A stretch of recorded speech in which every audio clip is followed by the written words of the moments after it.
Hi guys, welcome back to my channel. I'm Liana for lianavibes.com, and in this video today, we're going to talk about this most scariest thing a narcissist has ever said to me. Before we begin, please like, subscribe, and share, and now we'll get into the video. So I want to give a little context that this pertains to the narcissistic marriage that I was in. If you want more details about that, you can go to my blog at www.lianavibes.com.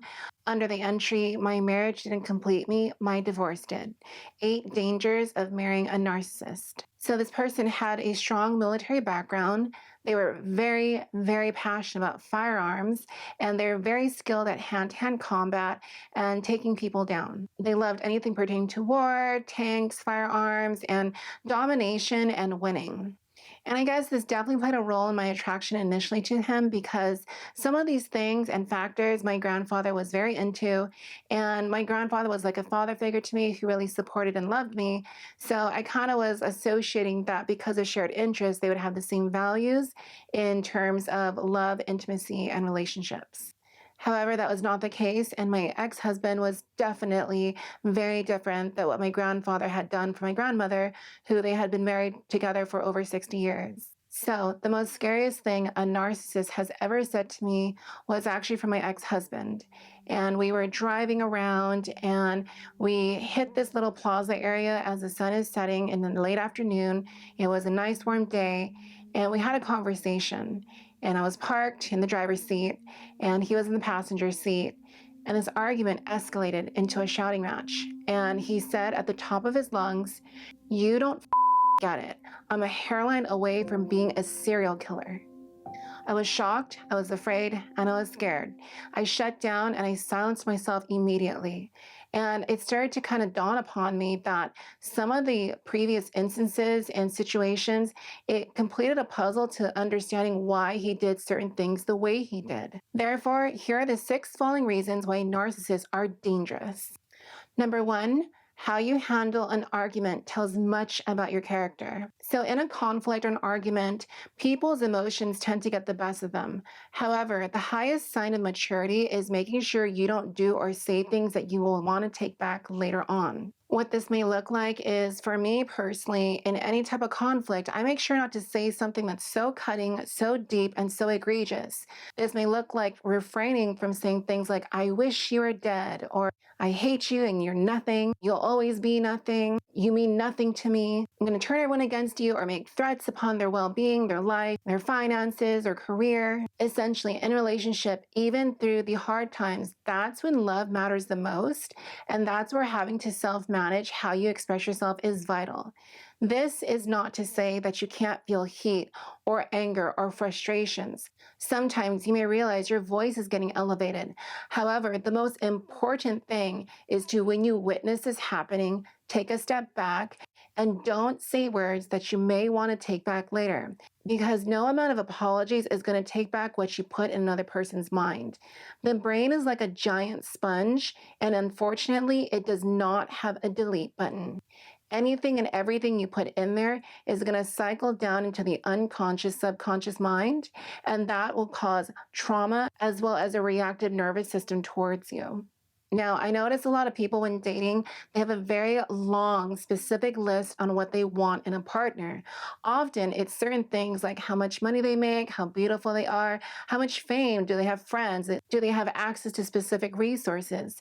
However, one thing I don't commonly hear is, how does the person deal with conflict or arguments? Does the person shut down and stonewall? Do they triangulate and easily cheat on you when times are rough? Are they always looking for a quick way out and make excuses of why they won't take accountability? Remember, we reveal who we are, and especially our most unhealed parts, during a conflict and argument. I'm happy to say in most of my previous relationships, I made sure not to say specific words that would be greatly damaging to a person's soul. It's not that I was perfect all the time. However, majority of the time, I certainly didn't say, and I refrained from saying something that would be so egregious and harmful to somebody. Nor do I ever make claims that I'm a hairline away from being a serial killer. Lastly, I do want to remind anyone out there that if you have a partner that basically threatens to cheat on you, I want to remind you that no one can force someone else to cheat or not cheat. That's a personal decision, and it says much about the person's character. Specific actions that you do cannot force someone to cheat. It also can't force someone to break up with you or stay in a relationship. Ultimately, people reveal who they are and their deepest of entitlement or lack of empathy by the choices they make while in a relationship or especially during a conflict. Surround yourself and align yourself with others who hold themselves to a high standard and a high degree. Number 2, they obsess and hyper-focus on the negative. So as you know, within the narcissistic abuse cycle, you have the idealization stage, the devalue stage, the discard phase, and sometimes the hoovering stage. And with narcissists, though the second stage may be devalue, their entire foundation is built on devaluing others. They are in constant competition and they look and seek to dominate others or exploit them. Now, in a relationship, this may look like they're always looking for a way out. They hold on to every grievance and any type of disagreements, and they use a tally mark system to build a case against you on why you're worthless and devalued to them. That's how ultimately the devalue stage works, is they have a keen, specific eye for all of your faults, all your shortcomings, and all your challenges without even paying attention to their own. They are hyper-focused and hypersensitive to every negativity or shortcoming you may have, while overlooking all the positives. Essentially, they don't have an objective understanding of reality. They have a subjective reality where you're always the issue and you're the problem. It essentially speaks to an unfair balance within relationships. And it's interesting because often you'll hear a narcissist say that, I feel like I'm walking on eggshells around you, when they fail to realize that they themselves make their partners feel like they're walking on eggshells because they're always abandoning, always leaving, while never taking accountability for their portion of their hurts and their transgressions within a relationship. They will instigate and start problems, and then they'll leave you because of them. Number 3, the signs are always there.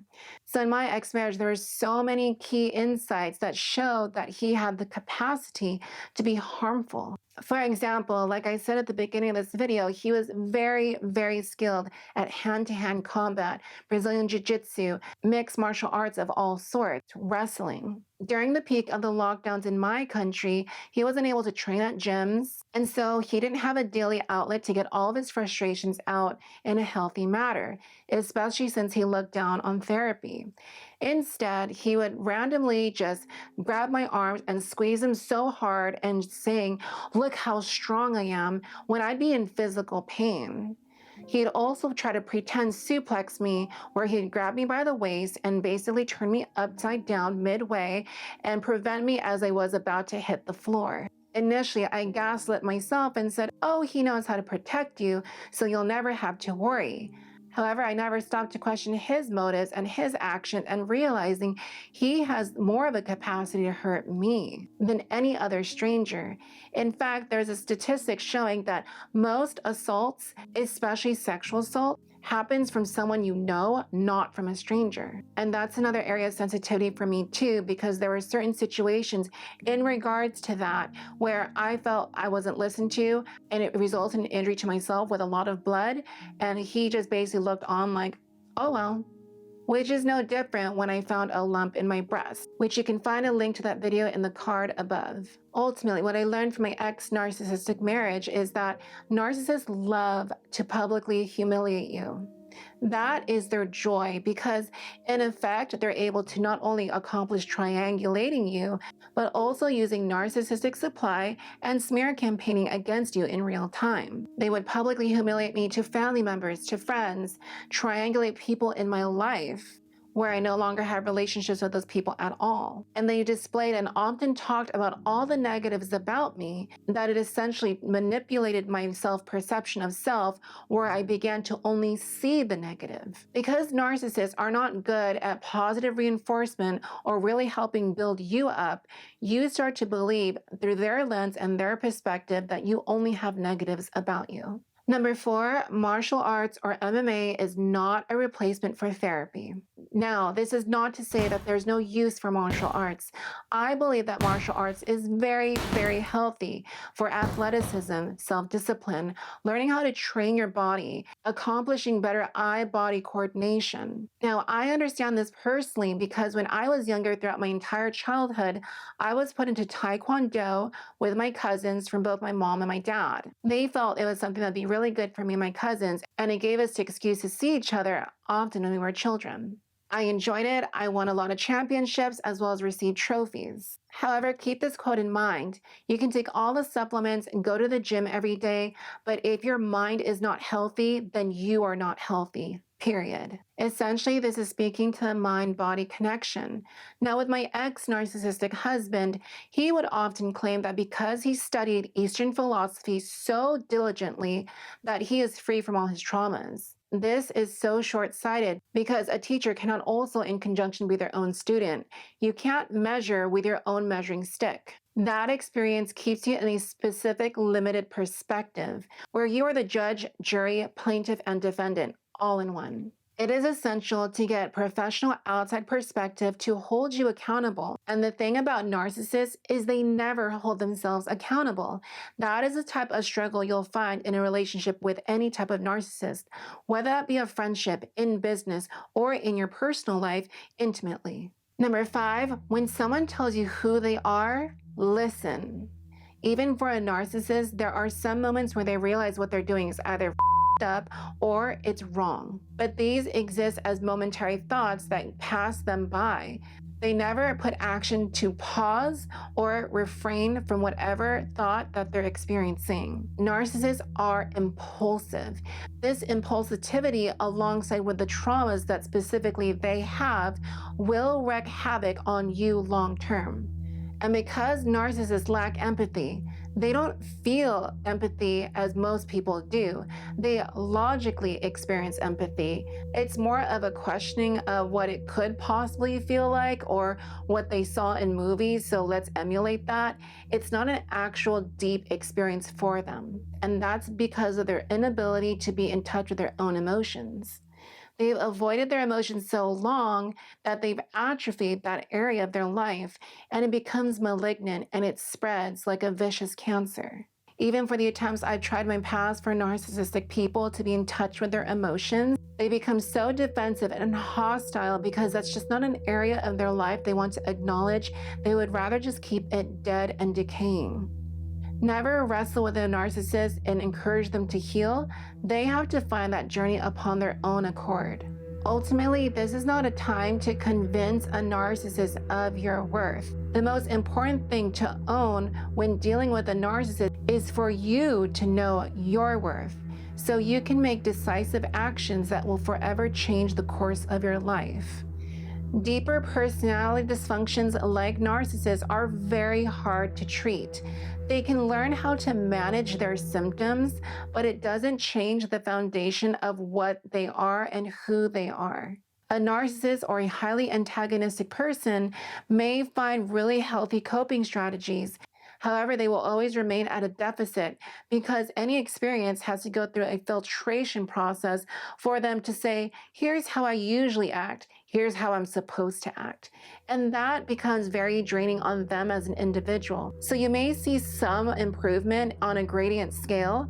However, you're not going to see the full depthness nor achieve the deep emotional connection that you crave, desire, and deserve. Also, to remind you, remember that narcissistic people have a great sense of entitlement. Entitlement keeps you in a fixed mindset position because you feel entitled to stay exactly where you're at. You're not open for review, a self-audit, or anything challenging that challenges your core, your identity, or the things that you do, behave, or perform. Number 6, narcissistic people are at war with themselves. Narcissistic people are at war with their actual self and their learned self. Their learned self is the coping strategies they picked up along the way to protect them from ever acknowledging or feeling their shame. Because of the high insecurity and low empathy, empathy is not just important for other people, it's important for you to feel so you can feel deeply with what your internal experience is. For example, with my narcissistic ex-husband, there was this time that we went over his relative's home. And this was after trying to be careful during the lockdowns and not trying to pick up any type of viruses because my grandfather at that time was hooked up to oxygen machines. So him getting any type of sickness was just a no-go, especially since the hospital systems at that time were very inundated. It would be hard to achieve standards of care. However, I wanted to be a team player, so there was this large party at his relative's home, and we went over there. It was the first time hanging out with his relatives for a long, extended period of time. I felt we were both having fun, we were drinking, there was a lot of drinks going around, and it was generally a really great time, until it wasn't. At some point, I was getting really tipsy from all the drinking that we did, so I rested my head in a room adjacent to the living room where everyone was at and partying. I tried to fall asleep, but as soon as my ex-husband, after tucking me into the bed, went out into the living room and closed the door, he began this entire tirade about how much he hated me and how he hated everything about our marriage. I laid there in that bed for over an hour hearing every disgusting, deplorable, offensive, and full of hate, so much vitriol spewed out about me, family members, and everyone in my life. And he enjoyed as he got everyone laughing and roaring up with laughter. Mind you, I'm still in the bedroom adjacent with my eyes open and hearing him with an earshot through the door. He was fully drunk at this point. Eventually, he came back into the room that I was in, and I closed my eyes, pretended I was sleeping, and he was hovering above me, standing, breathing very heavily, saying nothing for a couple of moments until he blurted out of nowhere, "I love you," and then proceeded to walk back out into the opening. As you can see from this example, a narcissist is at war with themselves. At one point, they're feeding fully into their narcissistic symptoms, and the next point, they're revealing the deep part in themselves that they have to be either fully under the influence of some sort of substance just to be in touch with the emotional core part of themselves, the part that is wounded, afraid, and disturbed. Their greatest fear is emotional accountability. They don't want to feel accountable to their own emotions. So what makes you think they're going to be accountable for yours? Don't get me wrong, narcissistic people can oftentimes be very successful, charming, and they're able to utilize their resources or other factors to get people to pay attention to them and really feed into them. But it's all just a facade because at the deepest root, they cannot take emotional accountability. So, narcissistic people are very dangerous. Some of them may be harboring serial killer intent, and that may be evident through some of their passions or hobbies, especially if you see that's about domination control, with the intent to diminish you. This type of attitude within an intimate monogamous relationship doesn't fare well because they're always in a competitive mindset. Someone loses and somebody wins, and for a narcissist, only they can win. In a way, being in a relationship with a narcissist is a forever relationship because even long gone after a relationship has ended or a divorce has occurred, they will continue trying to smear campaign against you. As for myself, I stayed silent for many, many years. Their smear campaign was immediate because a narcissist will always try to make themselves look good because at their deepest core, they know they were doing harmful things. And never let anyone tell you that emotional neglect is not abuse. Emotional neglect is very much abuse. We see this as one of the factors in adverse childhood experiences, ACEs. But that's all for today's video. Thank you so much for joining me today. I hope that was informative and helpful. Let me know what you think in the comment section below. Have you ever dealt with a narcissist that was dangerous? And with that, I'll catch you on the next video. Until next time, stay well and vibe well.